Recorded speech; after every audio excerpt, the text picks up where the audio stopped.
Hello students and welcome to this session of the osteology of upper limb.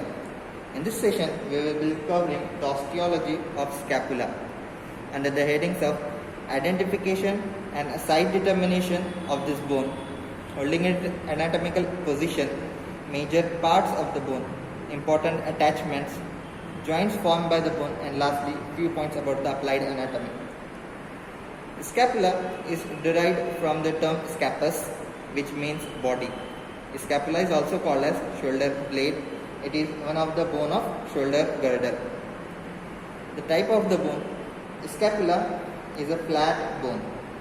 It is triangular in shape and is situated on the posterior lateral aspect of the chest wall, overlapping 2nd to 7th ribs. The major parts of the scapula comprises of two surfaces, the anterior costal surface and the posterior dorsal surface. As it is a triangular structure bone, it has three borders, lateral, medial and superior. It has three angles, lateral, inferior and superior. And it has got three processes on the posterior aspect, this spinous process, lateral extension of the spinous process, acromion process and coracoid process. The lateral angle at the junction between the superior and lateral border is truncated and bears a pear-shaped glenoid cavity or fossa. Constricted portion adjacent to the margin of glenoid fossa is called as anatomical neck, and the surgical neck is demarcated by line extending from suprascapular notch to the infraglenoid tubercle. The site determination and anatomical position of scapula. For site determination, we should say 1 point each for all the three dimensions. So for site determination of scapula, this glenoid fossa is situated laterally. The acromion process is situated superiorly and it is pointed anteriorly. And the spine of scapula is situated posteriorly. So this scapula is of right side. Similarly, we can see another scapula. In this, the glenoid faces laterally,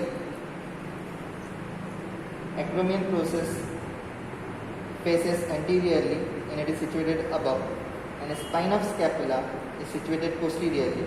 So this is of the left side. To hold it in anatomical position, it should be held in the same hand to which it belongs from the posterior aspect, thumb on the medial border and fingers on the lateral border, and glenoid cavity facing anteriorly and laterally and slightly upwards like this.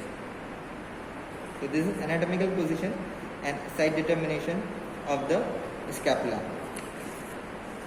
Now coming to the major parts and important attachments. The costal surface, which presents a shallow concavity. On this surface there are 2 to 3 or more oblique ridges extending from medial border to lateral border, running upwards. Most of this surface gives attachment to the muscle subscapularis. This ridges demarcates the attachments of the intermuscular septa of the muscle.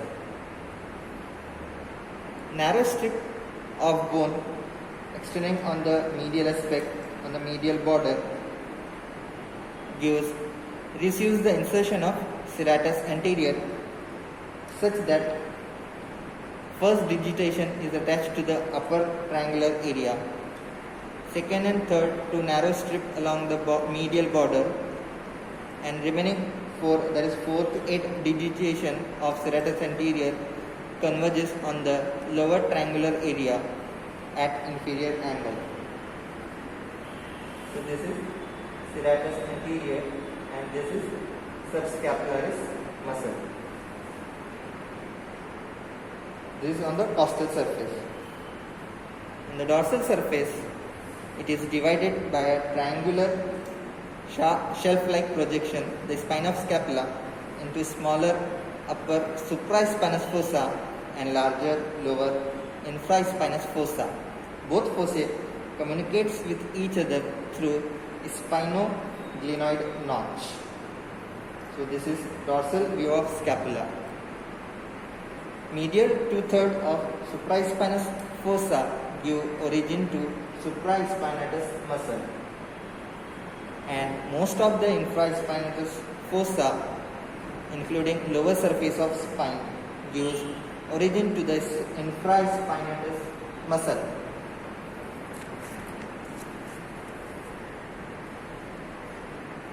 Now, coming to the glenoid cavity, above and below glenoid cavity, it shows tubercles. Those are called as supraglenoid and infraglenoid tubercles respectively. Supraglenoid tubercle is intracapsular and it gives origin to the long head of biceps brachii muscle, while infraglenoid tubercle is extracapsular and it gives origin to the long head of triceps brachii muscle. Lateral border extending from the infraglenoid tubercle to the inferior angle is also called as axillary border. Along the dorsal surface, means posteriorly, it provides attachment to the teres minor muscle above and teres major muscle below. So this is teres minor above and teres major below on the lateral border. On the medial border, again on the dorsal surface, it receives the insertion of rhomboides major below and rhomboides minor against the apex of spine of scapula. So this is rhomboides minor above and rhomboides major below. Above this apex of spine of scapula, this medial border on the dorsal surface receives leader scapulae. Leader scapulae is extending somewhat towards the superior border also and on the superior angle. The superior border is thin and short, extends from superior angle to the coracoid process, to the root of the coracoid process, where it presents a suprascapular notch. This notch is bridged by transverse scapular ligament, converting into suprascapular foramen. So on the superior border, on the medial aspect of the suprascapular notch is origin of inferior belly of omohyoid muscle. So on the superior border, here is the inferior belly of omohyoid and a part of leader scapulae.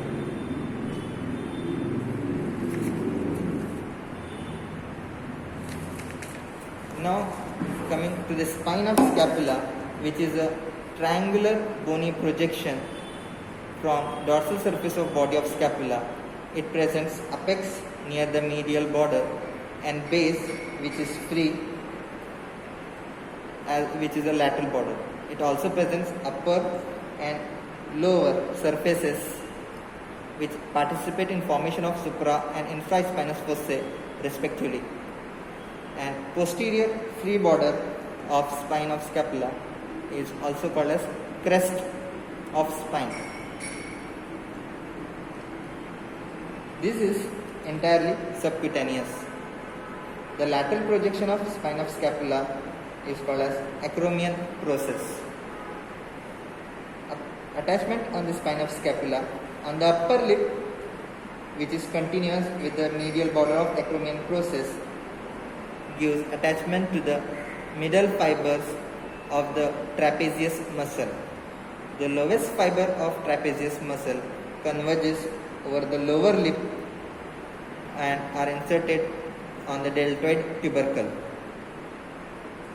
Lower lip of crest of spine, which is continuous with the lateral border of acromion process at the acromion angle, gives origin to the posterior fibers of the deltoid muscle.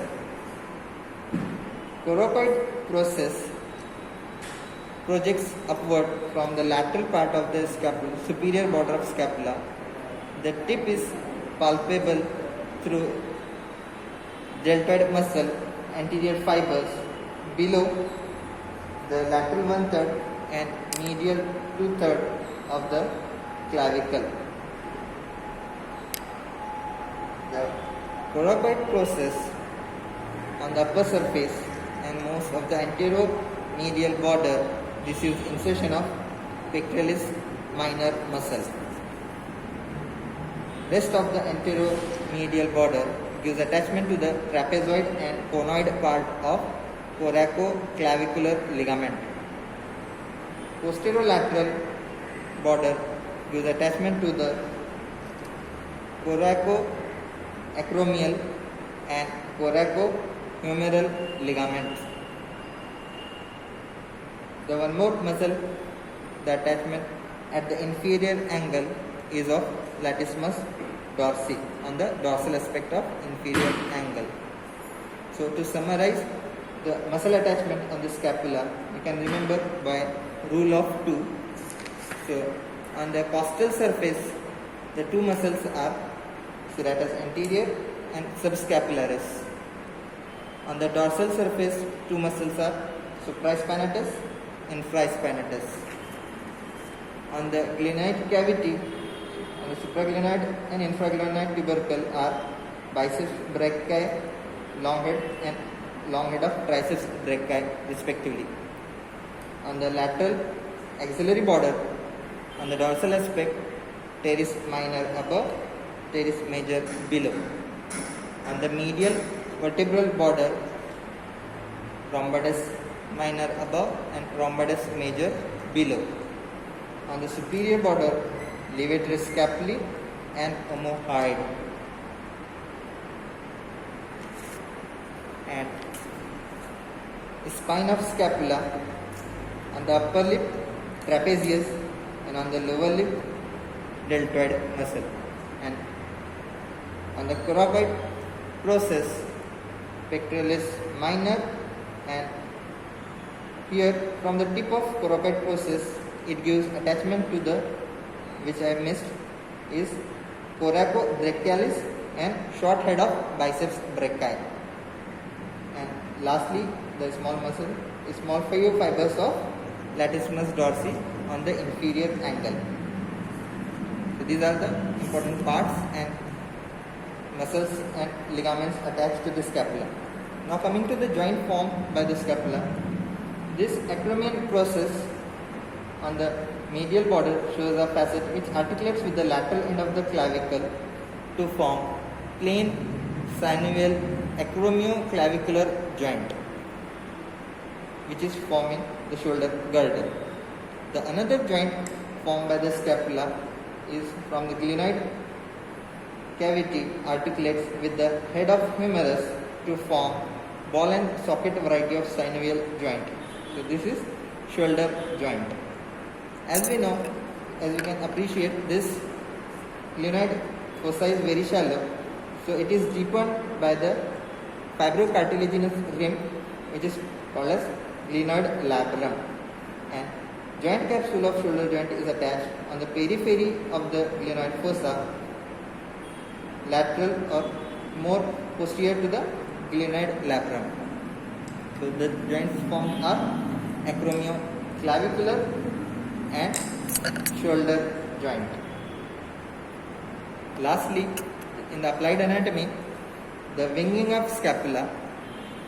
The winging of scapula is caused due to injury to the nerve to serratus anterior, which is the muscle causing the protraction of the scapula. This nerve is also called as long thoracic nerve or nerve of Bell. In this injury, while there is punching or pushing action against a wall, there is undue prominence of inferior angle and medial border of scapula. The another point in applied anatomy is Springel's deformity. As the scapula is developed on the superior aspect, failure of descent of scapula leads to the congenital high scapula, which is called as Springel's deformity. So lastly, to summarize, we have seen scapula under the headings of site determination and identification of the bone, various parts and its attachments. Then we have seen the rule of two of muscle attachments, and lastly we have covered the joints formed by the bone, and we have seen the applied anatomy. Thank you.